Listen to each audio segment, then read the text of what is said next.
My name is Rachel Kline. I was a graduate student in architecture at a university in Northern Virginia. In 2022, as part of a research project on anomalous floor plans in historical buildings, I spent 3 months living inside Hadding House, an estate built in 1891 by a textile magnate named Wallace Hadding. The house had been donated to the university by his descendants and converted into a residency space for doctoral candidates. That's what they told us, anyway. The house had 8 bedrooms, 2 parlors, a greenhouse, and a library with over 4,000 volumes. No Wi-Fi, no cell reception, just a landline in the kitchen that never rang. I stayed in room 5 on the 2nd floor.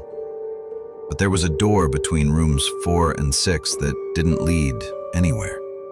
It was always locked. The faculty called it a utility closet, but the schematics said it was a full room, room 5A. Every plan from 1891 to 1994 showed it clearly.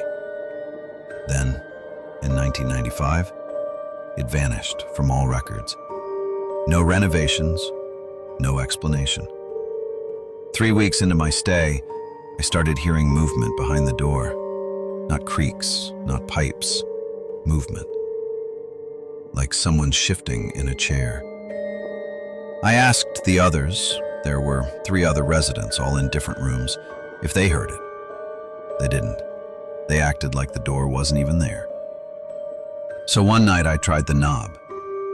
It was locked. But I pressed my ear to the wood, and I heard breathing.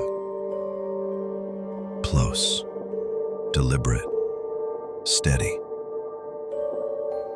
It stopped the second I flinched. The next day I told Dr. Howell, the program's advisor. He blinked like I'd asked him for a UFO report. That section's been sealed for years, water damage, unsafe. He changed the subject.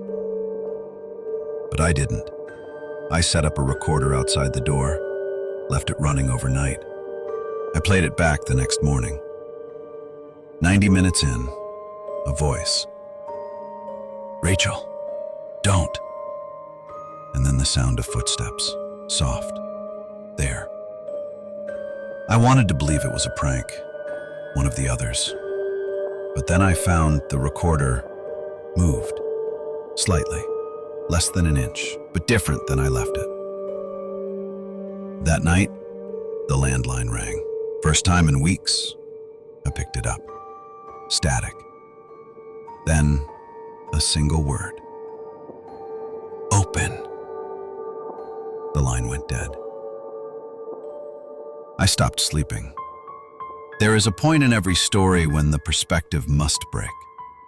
When a whisper becomes a scream and the self is no longer the center. This is that point. Rachel Kline is no longer the narrator. Her experience is a single thread in a larger, older pattern. The house has its own mind, its own way. She does not grow, she does not fade. She listens, and now she begins to speak. He invited mediums, scientists, priests, all left disturbed. One physicist threw himself from the greenhouse roof. The room was measured and its dimensions changed by inches, night to night.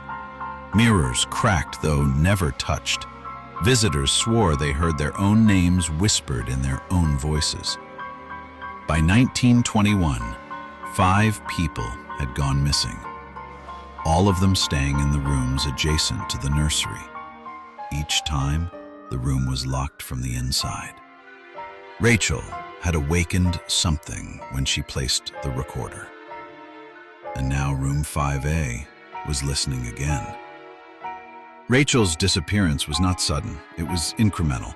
First, she began to write less in her notebook, then she stopped eating. She was seen staring at the door for hours. Her final written words, "The walls know, the door wants." She vanished on November 12th, her bed undisturbed, her shoes still by the door. The landline rang at 3:03 a.m. that night. All 3 residents reported hearing it. None of them picked it up. The line went dead after 7 rings. When authorities came, they found room 5 sealed. No signs of a door between rooms 4 and 6. But the schematics still showed it, updated in real time. Dr. Howell resigned.